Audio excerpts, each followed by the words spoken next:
YouTube channel.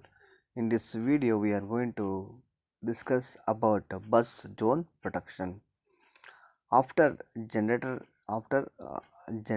generator we can also call it as a alternator and transformer protections. So bus zone protection is very important. So without buses means here transmission lines. Without transmission lines, we cannot transmit the power from one place to another place. That is power generating stations to consumers. So here bus zone means, so we can consider it as a feeders. So different types of feeders. So we'll see the how the bus zone is connected to the feeders in next slide and diagram. So here differential current protection here we are using to protect the bus zone. So here the operating principle is based on the Kirchhoff laws, based on the Kirchhoff current law, especially KVL. So we can also you can see that Kirchhoff current law is used to protect the uh, bus zones in differential current protection. So what is the Kirchhoff current law? The algebraic sum of all the currents entering and leaving the bus bar zone must be 0. In transformer protection, so while we are discussing, we have seen the CTs of the primary side and secondary side, the current difference should be equal to 0. IB minus IC, IC minus IA, IA minus IB. So these currents must be equal to 0 we have seen. Similar fashion here also the algebraic sum of all the currents entering and leaving at the bus zone must be equal to 0. So the difference must be equal to 0, then there is no fault. Unless there is a fault, therein the difference between these two currents, that is entering current and leaving current, is not equal to 0. So unless there is a fault in bus bars or bus zone, the relay is connected to trip all the circuit breaker. In case of bus fault, the algebraic sum of currents will not be 0 and relay will operate. So by you see that here we are seeing that the current entering and current leaving must be equal. So if you take algebraic sum, the differences between these two current must be equal to 0. Then it is not equal to 0, then relay will be switched on and relay will be operate. Okay. So we will move to this diagram, bus zone protection. So in this diagram we can see generators 1 and 2, two generators are connected to the bus bar. So here we have a one bus bar. The bus bar is having different feeders, feeder 1, feeder 2, feeder 3. So these feeders will connected to the different areas. One feeder is connected to one area, another feeder is connected to another area. So it is not, it will not go to the same area and two feeders. So in between bus bar and generators we have a relay. We have a relay here. So sum of entering current to the feeder. So feeder is here we can find out, and leaving current here we can find out. So what is the condition here according to the bus zone protection? So this entering current must be equal to the leaving current, or algebraic sum of entering current and algebraic entering current and algebraic sum of leaving current must be equal to 0. So when there is no fault, there is a fault, these two are not equal. Okay. So these are the feeders. So here we have one disadvantage. in bus zone protection. So for internal faults, we can identify, we can protect the bus bar, but some of the cases external faults. Some of the cases external faults means so far away fault occurs far away from this bus bar or bus zone. So in such cases, this differential current protection of bus zones are so not suitable. So there is a one drawback in this system. So here is what is the drawback we will see. The main drawback of this type of differential scheme is that there may be a false operation in case of an external fault. So external fault means so these feeders are connected kilometers together. So from starting to end, if you consider, so the distance is in terms of kilometers. So it may be 80 kilometers, 100 kilometers, 200 kilometers also. So in case of long transmission lines. So when external fault occurs,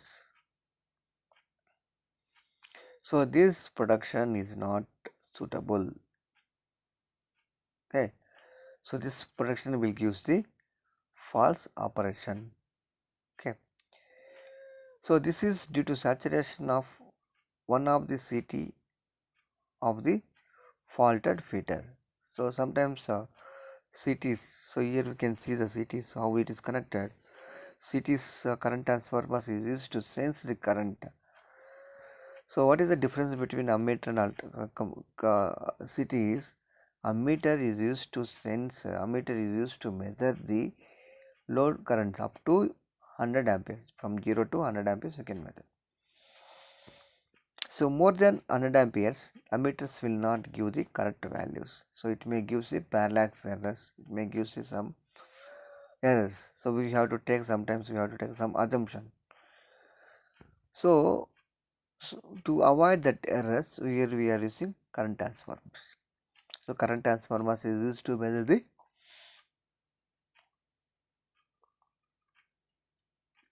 high currents. Okay. So why we cannot operate for external fault is the CTs will go to the saturation mode, constant mode. So once if it is go to saturation mode, the fault occurs also. So we cannot detect. That is the one major drawback in bus zone protection. So next one, high impedance relay scheme. So to avoid that drawback, so to avoid that drawback, so here we are using high impedance relays in bus zone protection. High impedance relays we are using. So we can see here high impedance relay how it is connected. So instead of normal relay, here we are using high impedance relays.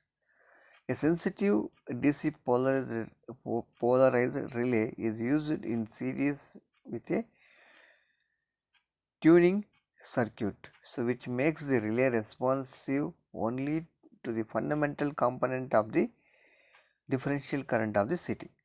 So here we are connecting high impedance relay in series. So here you can see I set of overcurrent relay. So high impedance relay, so we can also call it the I set overcurrent relay. Okay.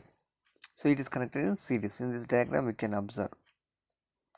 So here that relay is connected in series with this tuning circuit. Okay. So once current flows, the impedance of the current flows into the bus bar and current increases, the impedance of the relay will decrease. So when current will be high, whenever fault occurs, here one fault occurs somewhere in the bus zone. So impedance of the relay will decrease. Then this set of cover current relay will operate and isolate the fault. So here we can see these are the generators and bus bar.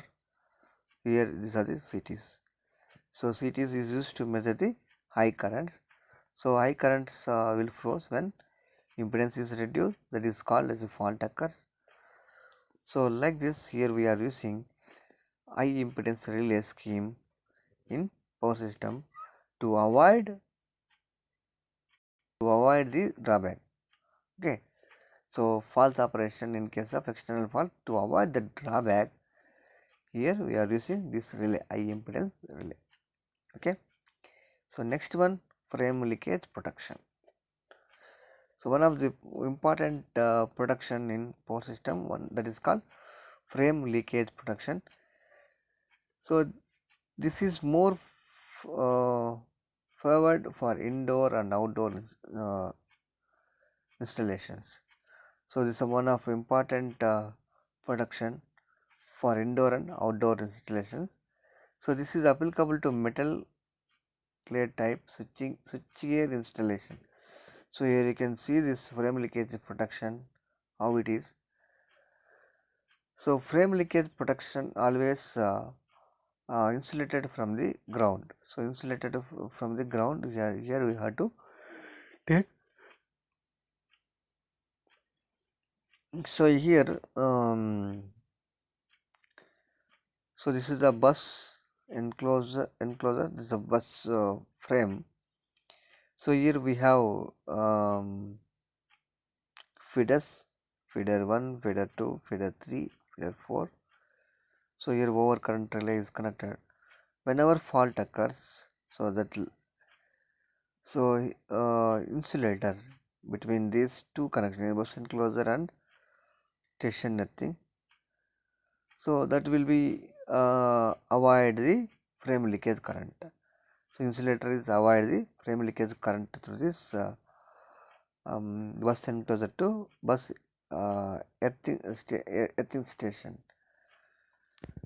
So whenever fault occurs, this current will not flows to this bus enclosure. So here overcurrent relay will detect the current flow. What is the current flow? What is the amount of current is raised in this frame leakage? So then the relay will operate and isolate this fault. Okay.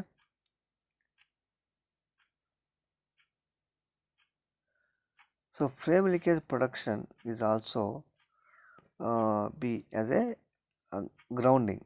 So here, so we have to learn what is the difference between grounding, earthing. Grounding and earthing both are same.